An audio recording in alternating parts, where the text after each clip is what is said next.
My name is Paul Raushenbush. I am Senior Advisor for Public Affairs and Innovation at the Interfaith Youth Corps. I am so excited to welcome all of you with us today to have a conversation about what this moment means for graduation, for commencement, for ritual, in higher education, and in religion broadly. And so I am just honored by all of you joining us. We have been so excited as the list has grown. There's about 100 of you on here, and we're hoping for a great conversation. We have an extraordinary panel who are going to help us lead the conversation, but really this is meant to be a community experience of idea sharing, hope, creativity, and an extension of the love and respect that we have for all of you in the hard work that you're doing. I want to do a little bit of housekeeping to start with. All of you who are attendees are muted, but we are eager for you to put questions in the Q&A box at the bottom of the screen. We are going to be opening up the chat very soon if it has not already been open. And we are hoping that that will be a great location for conversation and further expansion of some of the ideas that the panelists are proposing, and also fodder for a broader conversation at towards the end of this hour. I want to very much thank Carrie Rottenborn, who is going to be doing closed captioning for us so that this will be available for all people. And you will all be getting a link to the recorded conversation in a follow-up email tomorrow. So we thank you for that. And I also want to take a moment to let you all know about another webinar that's happening on Thursday, on the 30th. This is focused on interfaith leadership on the internet. So specifically, a lot of us work on interfaith leadership in moments, in person to person or in broad, like organization to organization, but the internet and online spaces are civic spaces that also need interfaith leadership. I know that my three guests today are all, extraordinary in that area. I want to let you know who is going to be with me. It's going to be Rabbi Josh Stanton, Simran Jeet Singh, and Amanda Qureshi, who is also at USC. I will say we're very USC heavy right now, but who does an amazing work in civic leadership in the internet space. So I encourage you all to learn about that, and they're in the chat room. They're in the chat. Sorry, there is a sign up for there. I want to just take a moment before I introduce our esteemed panelists to just set a little bit of a table. In my own experience, I was Associate Dean of the Chapel and Religious Life at Princeton University, and I know the role that ritual played in our university life, both times of grief, joy, celebration, but one of the most important times was in opening exercises and baccalaureate. Our chapel was large enough that the entire entering student body and entire graduating student body could fit into it. And they may never have come to chapel during those other 4 years, but they were there, and it was a way to show who we were. It was a way to collectively tell the story of Princeton and to welcome them in and then shepherd them out. And so one of the things we were interested in is, like, what do we do in a moment when that no longer becomes an opportunity? So I am very excited to welcome three esteemed leaders. I'll start, their bios are are below in your invitation, so you can read more, but I want to at least give a taste of each one of them. Dean Magee is the Assistant Dean at Howard School of Business. Dr. Kanika Magee is the Assistant Dean of Student Affairs at Howard University School of Business, Washington, D.C. She is the former Associate Dean of the Andrew Rankin Memorial Chapel at Howard University and continues to coordinate campus interfaith education and programming. Welcome, Dean Magee. I also want to welcome the Dean for Religious Life at Stanford University, Tiffany Steinwert. The Reverend Dr. Tiffany Steinwert is Dean for Religious Life at Stanford University. She previously served as Dean of the Hendricks Chapel at Syracuse University and Dean for Religious and Spiritual Life at Wellesley College. And Dean of Religious Life at University of Southern California, Varun Soni, who is currently a university fellow at the USC Annenberg Center of Public Diplomacy and an adjunct professor at the USC School of Religion. He is on the advisory board, and wait for this list: the Center for Muslim-Jewish Engagement, the Journal for Interreligious Dialogue, the Hindu-American Civic Charities, Hindu-American Foundation, Future 45, and the Parliament of the World's Religions. So I am extremely pleased to welcome each of these people here today, and each of these leaders and wisdom providers. So thank you so much.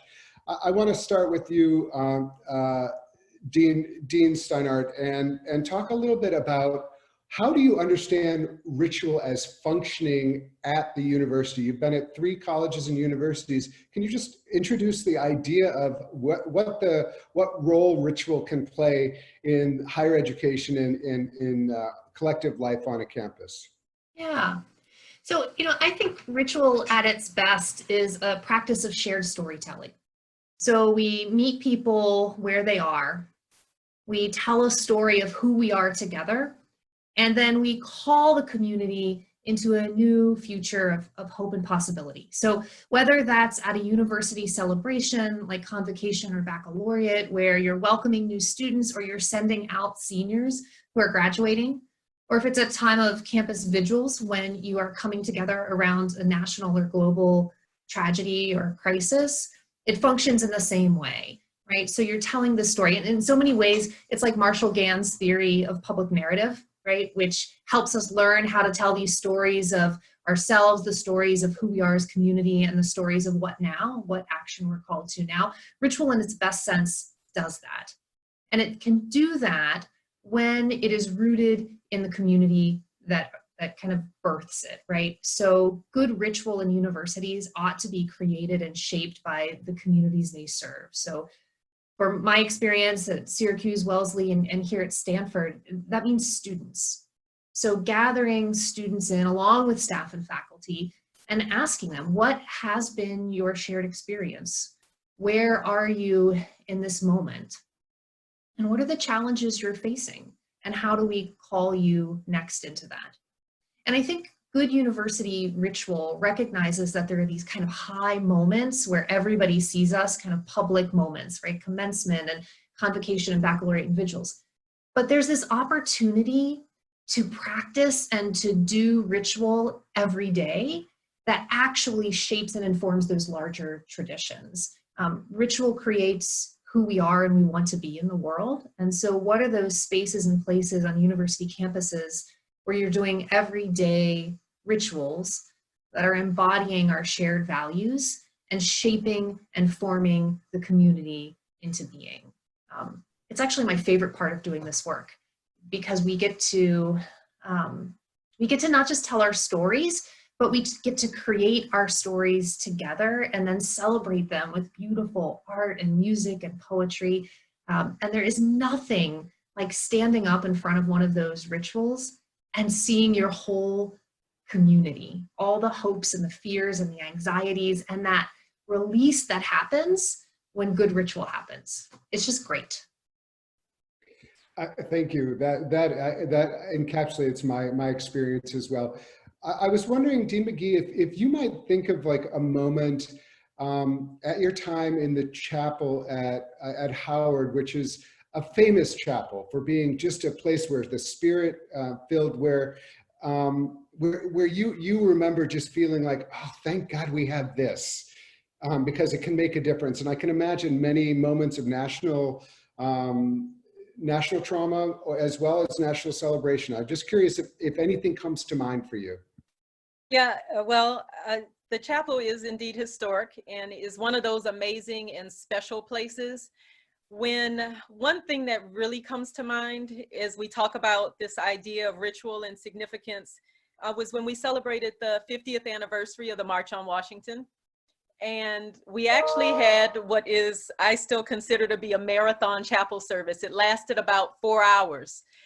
And the students stayed. And they're students, right? I mean, even 40-year-olds who are used to long services wouldn't normally stay that long. But in that moment, they understood the significance of what was happening, that we had before us civil rights leaders from the ages who were there with them. And they missed lunch and the cafeteria closed, and they stayed because they understood how significant that was. And so when I think about even this moment and the importance of what we do, it is the kind of space that we're calling the students to stay in. And it's really the space that they are choosing and saying, even though we've been forced to go back home, we still want to stay in this type of space that allows us to experience something that we came to this place for, that's a part of the collective story of this particular community, that as individual as we are, we still bought into that story. We have invested into that story. We want to be a part, and we want our chance to be able to add our piece to that tapestry of the 150 plus year history of the organization. And so what we are struggling with and what gathers us here is really, how do we give them the opportunity to share as a part of that collective, and to be able to center and ground and heal themselves in the midst of it, and to be able to become part of that collective unit of the story of our university. I love that. Thank you so much for that. It's absolutely setting the stage. Dean Soni, one of the things that you have spoken about was that you have seen an uptick actually in participation in some of the events that when they were in person were not as well attended. And I just wanted to talk a little bit about that and what your experience has been since we were forced to be at distance, and yet people are still striving for this connection, to be a part of the tapestry, as was so beautifully said. Thanks, Paul. Yes, you know, I think all universities are struggling, at least all residential universities are struggling with similar challenges. The first was, how do we move our curriculum online? That's still a challenge. Professors, students alike are working through those issues of how to provide quality instruction in a remote environment, especially if you moved online mid-semester and the class wasn't set up that way. But I think what's equally challenging, if not more so, is how do you move a community online? Because students come to residential colleges and universities not just for instruction. And in fact, so many of the transformative moments of a student's undergraduate experience, at least, is going to happen outside the classroom, in residence halls, in study abroad programs, in recreational sports, in religious life, Greek life, student government, student newspaper, etc. And those are the communities, the tribes that are life affirming and nourishing for students. And those are the reasons they come to our institutions. So how do you move a community online? How do you move that connection online at a time when students need it most? That's been a challenge that we've been sort of wrestling with in religious and spiritual life. We have noticed that when we move our mindfulness classes online, our yoga classes online, other things that we're doing, cooking classes, drop-in groups, connection workshops, and then of course, we had Holy Week, so Easter services, Passover, Seders, now we're in Ramadan with Iftars. We are getting more students, staff, and faculty participating in those online experiences than we would have had in person. We have probably 3 or 4x the number of people taking our mindfulness classes this semester than we normally would have, and we have hundreds on the wait list. So yes, I do think in this time of uncertainty and anxiety, people are turning to online community to feel connected, to feel like they're going through this loss of community with someone, even though we're socially distanced. Doesn't mean we have to be emotionally distanced.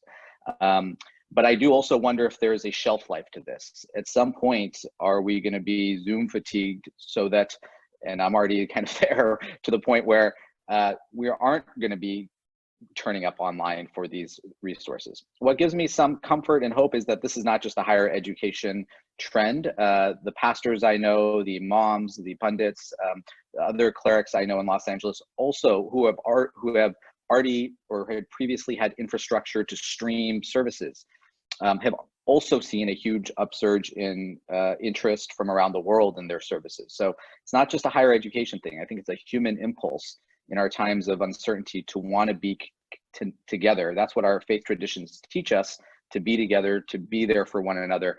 But the way we're there for one another now is to be apart. And so that's what I think we're trying to reconcile on campus. Yeah, thank you. I want to encourage people in the chat who are attending to use the chat room to lift up ideas, thoughts, share what you're seeing on your campus. This is really intended to be a community conversation. Although we have a lot of brilliance in this panel, I'm really interested in all of the brilliance of people participating. I want to talk a little bit about grief and rituals of grief. That's been mentioned a couple times, and I know that that there is, incredible grief. People are losing loved ones. People are feeling the pressure of being in cities that are, enduring a great hardship. There's incredible unemployment and economic hardship.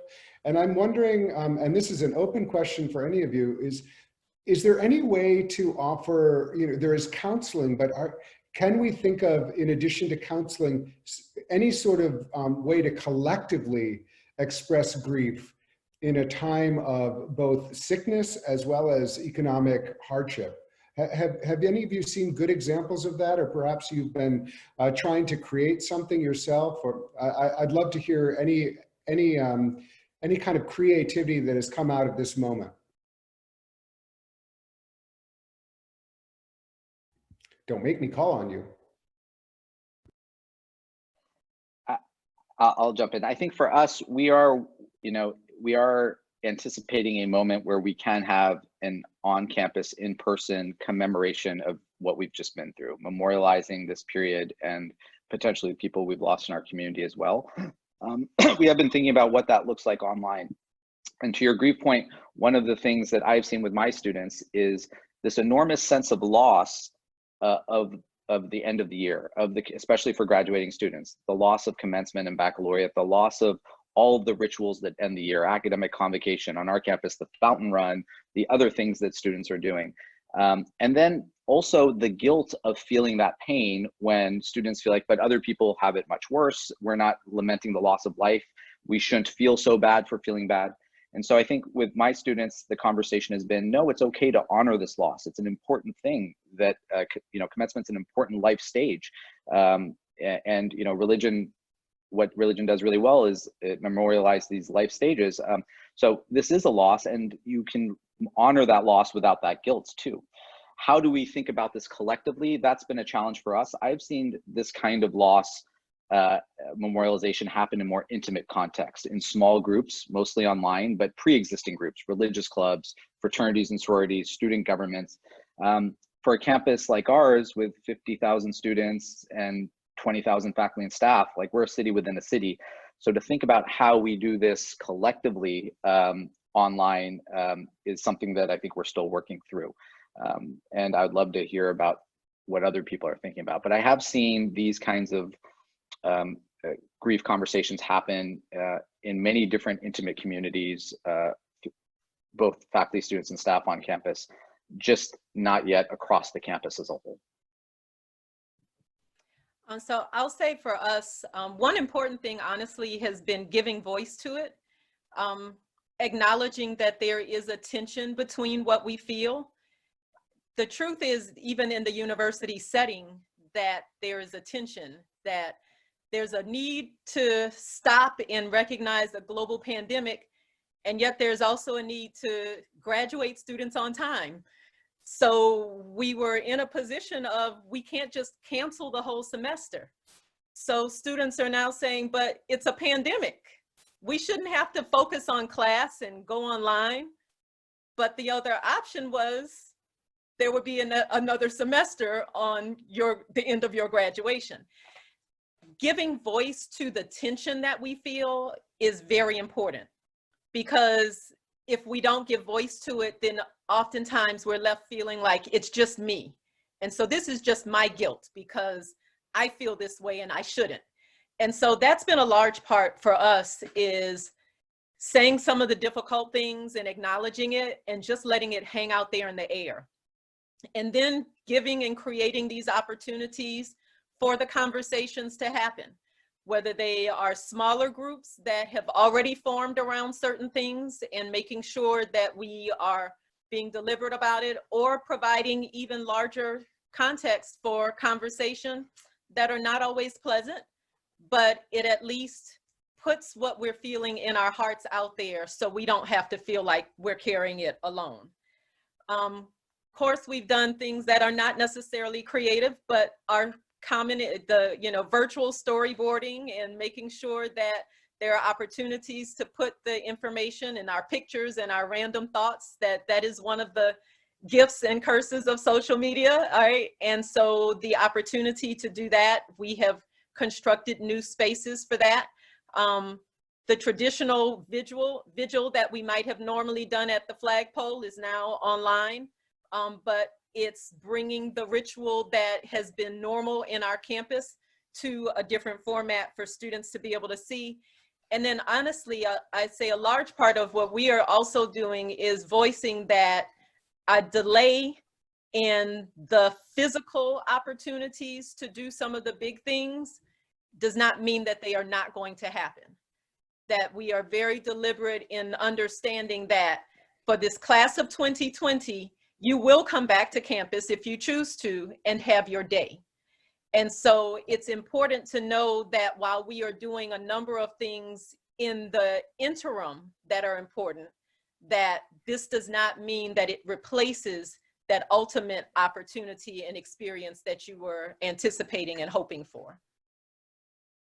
Yeah, I think you're exactly right. It is that kind of balance between articulating and naming the real grief and loss and not allowing students to minimize it, right? So often they'll say, well, my grief isn't as bad as this, or how can I be sad about this? So naming and articulating it, but also then pointing and pulling and calling people into a future where life can be different. And it is a really hard balance, because you don't want to weigh too far on one or the other, because then you end up having people feel stuck in that. I've seen some really great things on other campuses where religious life departments, religious and spiritual life departments are putting up grieving walls. So similar to Kanika's point around virtual storyboarding. So they're doing that for the whole community. Oftentimes that type of virtual storyboarding is being incorporated into memorials and vigils. Here at Stanford, we have a great program for grief recovery circles that includes many different departments. Patricia Carlin Newman in our office is a part of that team that works with counseling and with well-being and with Res Life to bring students together in intimate settings to talk about grief and loss. And so we're doing that. Another thing that we've started doing is helping to embody that articulation of grief by naming it for ourselves. So by modeling ourselves where we're grappling with our own sense of grief and loss, we invite other people into that. So we created, this feels like super old school right now, but we have like a blog, right? And we invite people from our department, but also from all across campus, students, staff, and faculty to do a daily reflection of about 500 words of where they are in the moment. And so it gives people a glimpse of here's how other people are struggling, and here's how they're managing, and these are the challenges, and here's some wisdom that you might glimpse in the struggles. I think it's much easier to model what it looks like to grapple with grief than to give kind of prescriptive, like, here's what you ought to do, and here's how to manage it. But it's that deep balance that's hard to strike, particularly virtually. Well, I appreciate these. I think it represents a lot of creativity. You're all kind of minimizing it, but it's all creative and it's all important. One of the things I'm interested in is, say next year we're actually able to all join together on campuses and do the thing. What do we want to keep? Like, what of this that we have been creative about and imagining would we want to keep? Because a lot of students are spending a lot of time online. Some of this might be beneficial, and I'm just curious, like, what pieces feel like essentially part of the work as understood next? And I'm going to sneak in one second part of that question is to what degree do you balance the reality that your students come from so many different faith traditions, including no faith tradition, that sometimes it's hard to figure out as people who sit in religion and spiritual life, how to do that in person. But I can imagine it's even, you know, the nuance of that becomes even more tricky when you're once removed, perhaps. And so I just I want to throw both of those questions out. I want to also say thank you to all the great comments that are coming through. We love that. And if you have any questions for the panelists, please do use the question format, because we want to start turning towards your questions soon. But do either of those areas strike any interest in you? Like, what would you keep next year if you were even able to go back to normal? And how, or a kind of parallel question is to what degree are you balancing faith traditions and trying to determine what that mix looks like when you have to create rituals in a virtual space?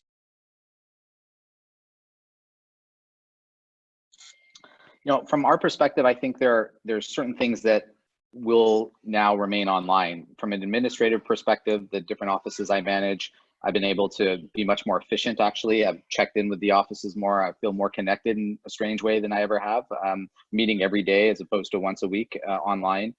So I think for business and work processes, there's a lot that we're going to learn about efficient use of time and resources and commuting, et cetera. For student-centric services, I think there are things we'll continue to do. We'll continue to do online meditation, online yoga. We know that that helps with faculty and staff who might not be on campus at a particular time. I'm sure all of our groups will continue to stream and invite people to participate in various ways in scriptural sort of study and ritual, et cetera. But I think there's a flip side to this question too, which is what do you come back to? Not just what do you keep in a virtual world, but what do you re-embrace in the way we used to do things? And I think part of this makes us realize the limits of a virtual world, and that we will re-embrace and not take for granted, not that we ever did before, in-person organic gatherings like baccalaureate and commencement and being together in classes and in residence halls. And so I think for many, I'm sure for all of the universities represented here, no one is saying we're going to go to an online commencement to replace a regular commencement. Instead, there'll be some virtual acknowledgement of your achievement, but we're going to kick this off to next year. The idea that we're going to do this in person is so important. And it is even more important now that we realize what it's like not to do it in person. So I think there are two things, there are two sides to that. One is some things we'll see should be online, can be online. We've proved the concept, we've socialized it, and it works. But then we're going to see there are some things that should remain in person. We should re-embrace those things, celebrate those things, honor those things in ways we might already have done, but we do, I think, more emphatically now. It's been interesting for us to think about in this time period, what's the difference between physical distancing and relational proximity, right? So kind of two sides. Probably before this crisis, we would have said that being a community and being close really necessitates being in person. So physical proximity was the same kind of way to think about relational proximity. But what we're beginning to learn is that actually there are ways to foster community in and through virtual technologies. I think Varun's right, it doesn't replace it, that there's something that we absolutely need about that. But kind of conceptually, for us to think about what are the building blocks of belonging and community? What creates relational proximity? You could have 100 people in a room and still feel alone, right? But what's the difference? Why do you do that? And then how do you bring those two things back together? So what are the things that we're learning technologically that fosters relational proximity, relational belonging and community? And what are the things, the ways in which we gather in community in person that also do that? And then out of that, what new rituals emerge? I mean, I think it's a great space of possibility. And my hope in all of this is that it centers us back to relationships and to community and to belonging. I love that, and thank you. I remember speaking to you earlier this year and just talking about kind of the epidemic of loneliness and which happens even when we are on campuses and with people. It's real, and being clear on the goal rather than the means to the goal is very helpful to remember. Thank you.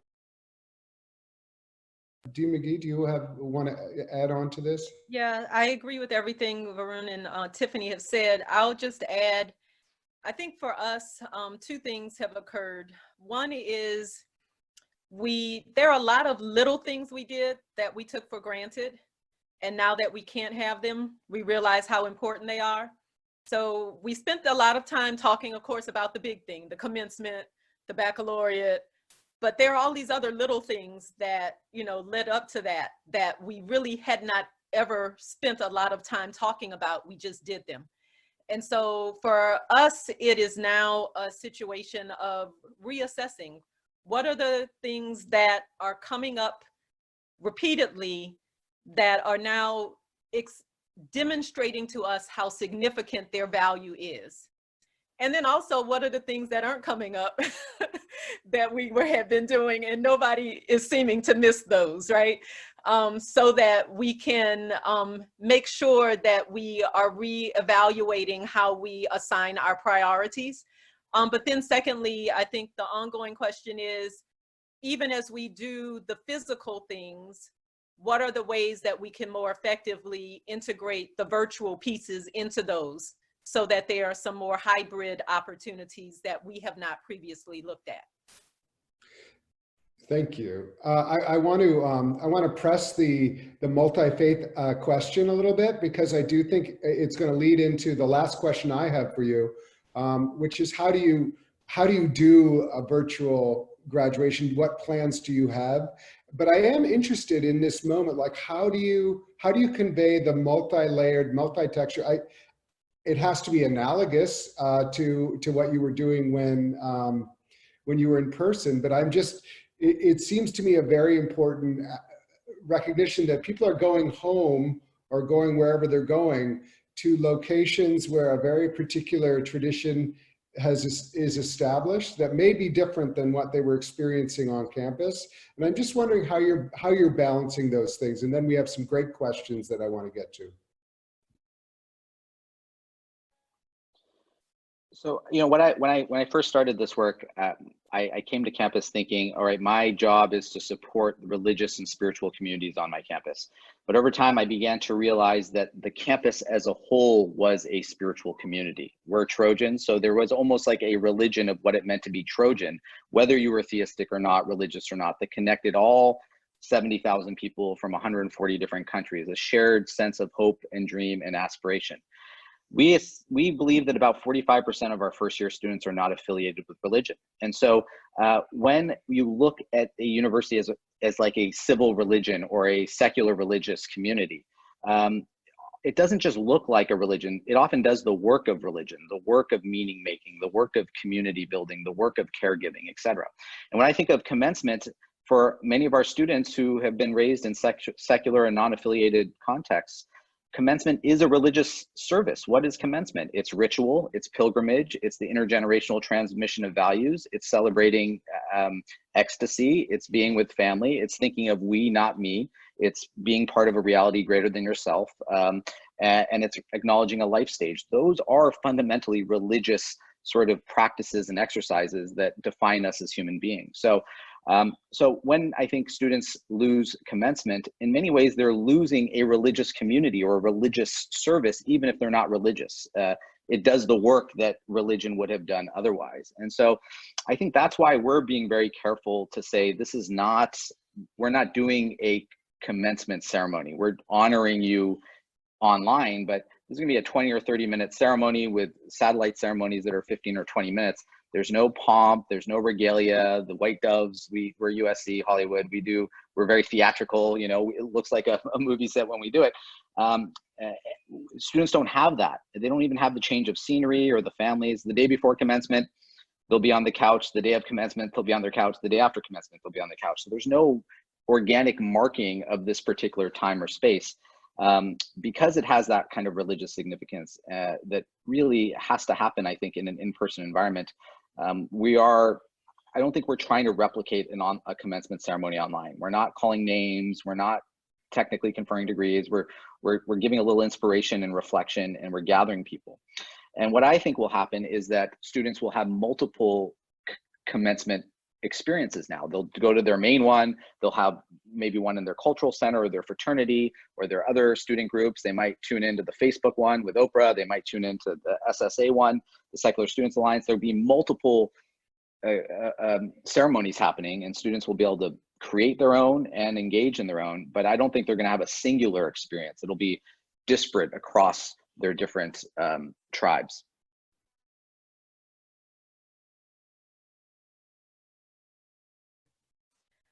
So our community, of course, we are planning on having the physical ceremony next year, probably the same weekend that the regular commencement will happen for the class of 2021.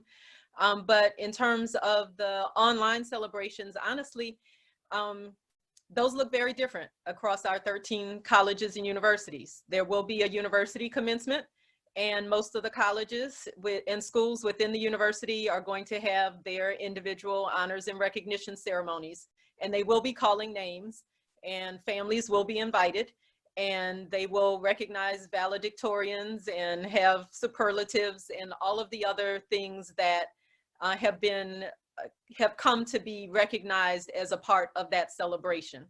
And so we are really have gathered a number of students for their feedback, and what they expressed to us was that the most important part was to hear their name called. Their parents wanted to hear it, their grandmother and granddad wanted to hear it, and if their name is not getting called, then what are we doing? So they wanted to make sure that if there was going to be a virtual ceremony, which some of our schools are doing more of a virtual book, but for those who are doing the virtual ceremonies, that the name calling was that significant in terms of the experience, that we could drop a lot of other things. The talent can go, the graduation speaker can go, but the opportunity to hear their name called was important. And also what they expressed was the opportunity to celebrate each other, that they wanted to hear from each other. So we normally have some student speakers.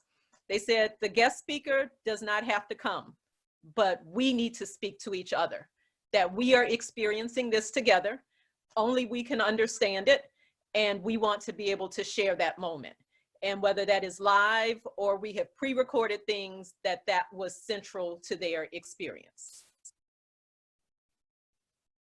That's so interesting. At Princeton, at least, we did not name names in the ceremony, and so my guess is they're probably not considering that. But as a ritual, it needed to be, it would not be the same for Howard if the names were not named. And I just think that that's a really interesting an important point, and also so smart of you to go back to students and say, like, what is essential? It goes back to kind of the point that's been raised a few times, is like, this is an opportunity to find out what we feel is essential in what we do, and to lean into that even in this moment.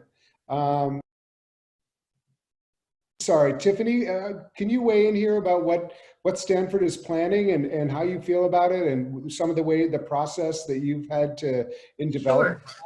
Yeah, so very much like Howard, we are student-centered. So we gathered students, class presidents, and part of the student body to be able to say, what is most important. And what students said kind of resoundingly through petition at first, because of course we do lots of petitions. And it was almost the entire class signed on to the petition. And what the petition said is nothing can replace an in-person commencement. And so we at Stanford have a pledge that we will do an on-site in-person commencement. We don't have a timeline for what that will look like, most likely next year in some way. But we know that you can't replace that experience. Much like Varun said, it's a religious experience in and of itself. It's one of the high rites of passage in our culture. But we also recognized, and students said this too, that on June 14th, that day that they were supposed to graduate, the caps were supposed to fly. We do a wacky walk here, like people already had their wacky walk gear ready to go, that there needed to be something to mark this moment really for them of grief and loss. And so we are planning to do a virtual experience that will mark that day. Our president will speak, we'll tell stories, we'll share stories. We have an opportunity to begin gathering those, to put them together in some meaningful way, to mark this moment, like this is a historic moment, and then to call them and point them toward that future commencement that will be on campus. And one of the lessons that we're learning around virtual engagement is this difference between synchronous and asynchronous engagement, right? So it's really easy to kind of build a video. That was, of course, like our first thought, like we'll just like create this beautiful video, and those are fantastic. And actually, I want to know more about what you're doing at USC, because that seems fantastic, that you're doing a celebration video for your seniors. I'm reading the chat as I go along. But we didn't want students also to just feel like they were tuning in and that the president had sat down and recorded this. So we're trying to think about what would be a meaningful ritual that we could do in time together. So I'm totally making this up, there are no plans. So if people from Stanford are listening, like there's no plan, but like, let's just say at noon on June 14th, we all get in front of our screens and we tune into this live kind of broadcast. Is there something that we do together from our own spaces, right? Stoles are very important. Do we have stoles for students to be able to, stole themselves and then bring those stoles back to campus when we meet together? So, how do we wed together what we really do need to do asynchronously, like these videos and this preparation, and what can be synchronous and in real time, so that, again, this idea that ritual is a shared experience, that we can actually create this shared experience. In religious traditions, you might light a candle or ring a chime, right?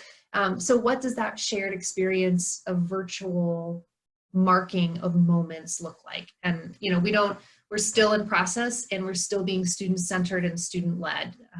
So we don't have all of the details. And we are a later school, so we have the benefit of not having to do this until June.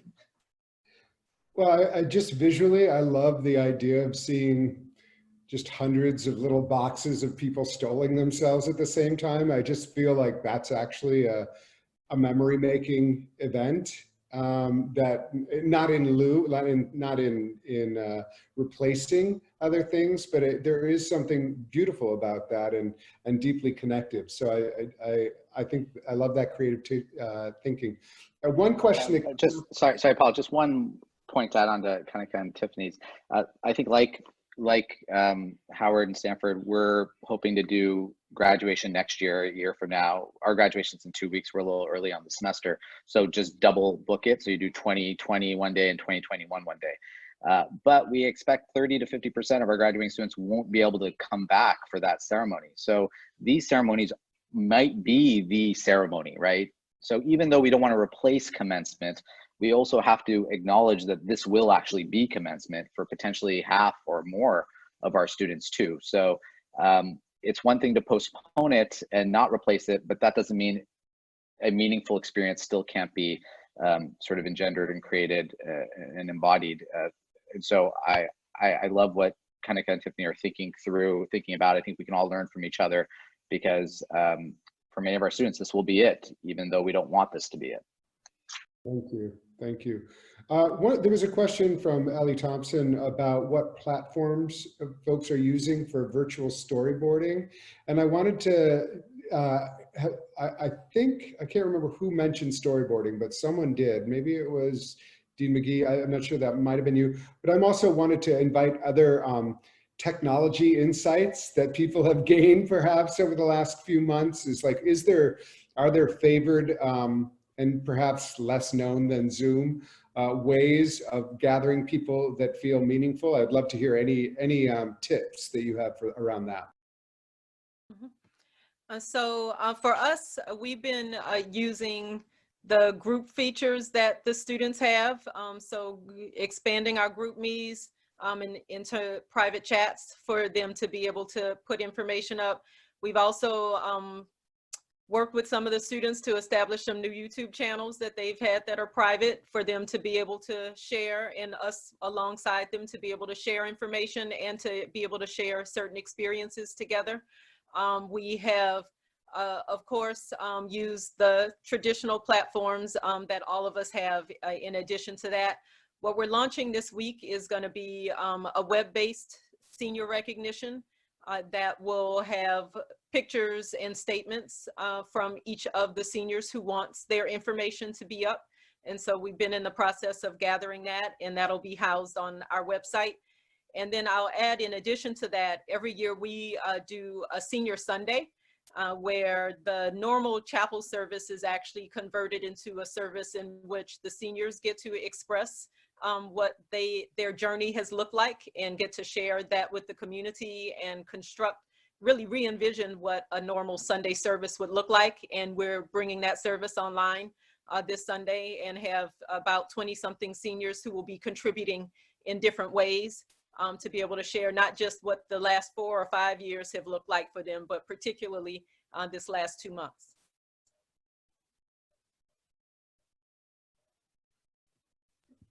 Tiffany or Varun, do you have anything to add about the platforms that you want to recommend? And it's fine to pass. Nothing comes. Thank you.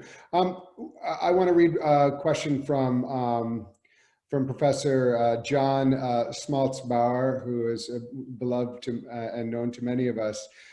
His question was, many chaplains and deans of religious life look back on 9/11 as a time when they were called to create rituals responding to crisis. How is what we're going through different, and how will rituals be both online, different in both online, in their medium and their content? Do you ever think of this in terms of 9/11? I've heard it come up many times. It feels substantially different in substance to me, but I'm just wondering what all of you are experiencing. Yeah, I was a student during 9/11, so I experienced that in a different context. Although when we did our 10-year anniversary of 9/11 at USC, I was in this role, and so we did have a ritual. At USC, we did bring a piece of the World Trade Center steel. We worked very closely with the Fire Department of New York and the 9/11 Family Commission to bring a piece of the steel from the World Trade Center as a monument to first responders on our campus. But every year when we do something on 9/11, we get fewer and fewer people. And my students now tell me, well, we were born after 9/11, or we don't remember 9/11. So I think what seems a little different here is that 9/11 was a single event that had a lot of repercussions, whereas this global pandemic, we're not sure where the limits are. We're not sure if there is a pre-COVID reality. We don't know, and that uncertainty is what causes the anxiety. So the other thing I think that's unique about this particular moment, which might have been true in 9/11, but certainly true now, is that this is a global moment of reckoning and reflection. This is, to me, the most significant religious and spiritual moment of our lives. There's almost an opportunity here for everyone, regardless of their background or traditions, to have a public theological conversation about our responsibilities to each other, our responsibilities to our planet, what matters to us, why does it matter to us. So I think everyone is going through this soul searching right now. We're at a time where everyone in the world this month has lost money, except for maybe Jeff Bezos, and everyone in the world has gained time. And so what does it mean to reflect upon this new time? And how do we find moments of joy and beauty and gratitude and service amidst the chaos? I think the whole world has stopped and is wrestling with similar challenges. Now, not everyone has the luxury to have such existential concerns. There are other real significant concerns that people are wrestling with, but it does feel like a shared global moment in a way that I've never experienced in my life. And so I think like 9/11, we'll see new rituals, new monuments, new traditions, new services. But unlike 9/11, this could be a new normal for us too, where we aren't shaking hands anymore, where we are social distancing more, where we are wearing masks outside. And so I think it will be different in that way, culturally, in the way that we engage each other. And it will impact different students in different ways. We try to think of the university as an equalizer, a great social equalizer. And I think, to some extent it is. When students come to campus, they're in the same dorms, taking the same classes, and we try to create some kind of experiential parity across student groups. But when they go back home, they're back in very different places. You know, I have kids of billionaires and I have kids who are undocumented, and I have students who can go home and students who can't go home because of visa restrictions or because of Muslim or travel ban or whatever. So it's, you know, it will affect people in very different ways, even in terms of their ability to come back to school. And that will also shape how we memorialize what this has meant for us. And so I think we're just going to be in the consequence and in the way this manifests for longer. And that uncertainty is what causes so much anxiety. Whereas I think after 9/11, we didn't know what the future lay, but we could immediately memorialize 9/11 in a way that we cannot immediately memorialize COVID, because we're still in it. I'll add to that. I think we'll see certainly some differences in how members of our world community are perceived, much as we saw after 9/11. There were certain communities that were ostracized. We've already seen that in this case.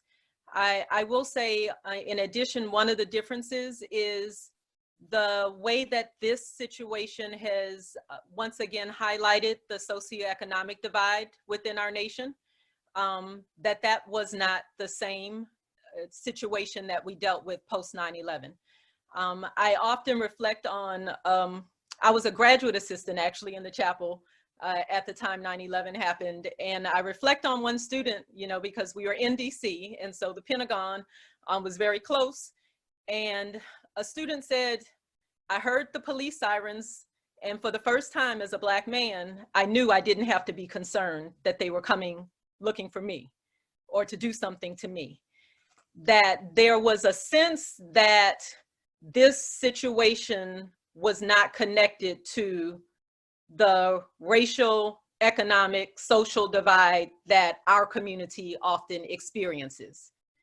For the COVID-19, when we consider the differences in how school systems are reacting to this, public, private, wherever community, when we consider the difference between those who are in situations where they have to go to work or they can telecommute, when we consider the difference in the infection rates and the mortality rates based on what communities look like, this is one of those that is very clearly different depending on where you come from and what you look like and how much your family makes. And so for me, and certainly for our community, that is a big difference. Yeah, I think this crisis has laid bare all of the fissures in our social fabric, right? So, you know, we think about, you know, COVID has kind of unmasks for those who had privilege prior to this, but the reality is that inequity was a pre-existing condition here in America.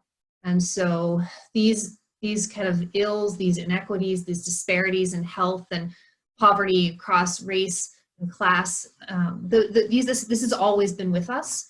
But now we have this moment where we have a global experience of what the impact or the consequences of this disparity is in our own communities, across the country and around the world. And I think the question for religious and spiritual life communities, particularly on college campuses, is how do we engage students in thinking critically about this experience, right? So for those whose communities and families have always been marked by these inequities, they know this reality. This is not new. For those on our campus for whom this is a revelation of something that they didn't quite understand or get yet, this is an opportunity for them to think critically about what and who we want to become in the future, right? So this is a moment of opportunity. It's a moment of choice that each of us has. We often talk about being undone by COVID, right? Our systems are breaking, it doesn't work anymore. We worry about higher education, our banking industry, like all of these things we think is being come undone. I don't think that's necessarily bad, right? Like there's horrible and awful things happening. But the opportunity for us in religious and spiritual life on college campuses is to help our students to think critically about how we rebuild. We don't and we should not rebuild in the image of what was before. We ought to be thinking about what are the creative and new ways that we can rebuild, recraft, reimagine so that the centuries old systemic inequalities, that we designed them out of existence, right? Like that's a totally idealistic and utopian vision. And I think that's actually what we're called to point people toward in religious and spiritual life, right? So I think it's a great, in my language, I would say a kairos moment, this moment of opening and opportunity. There's an incredible loss. There's going to be an ongoingness of living in the shadow of death, and that will be real. And it goes back to that balance. But for us in religious and spiritual life, we ought to be designing rituals from here on out that constantly point out, unmasking the unjust and pointing toward new ways of being. It's a hard task, but I think we can do it. Actually, I know we can do it. I just want to reiterate something that Tiffany said. I love this idea of not rebuilding the world that we lived in, but reimagining the world of the future. And I think that is something that religions have and continue to do, but that's also something that universities are in the business of doing too. And so I think at the convergence of sort of spiritual reflection and a research university, we have these unique communities that can really not just reimagine, but rebuild those futures. And we have students who want to do that work anyway. That's why they're at the universities they're at. Well, thank you. And I want to thank all three of you for this rich conversation, beautiful, inspiring, and also great information sharing, as well as all of you who are present and offering great questions, as well as information sharing in the chat. I love the way the conversation ended today because it really, you know, when I think about commencement, it's like, what are we going to send forth the students with? What is the great charge? What have we equipped them to do? And how do we want them to be part of the building of what is next? And that is we want to send students forth with a mandate to do the work, and what you all three of you have articulated is a beautiful summation of the work that is in front of us. So I want to thank all three of you. I want to thank everyone who joined us, and we're looking forward to more opportunities to be in conversation with all of you in the future. Thank you very much for being part of this conversation.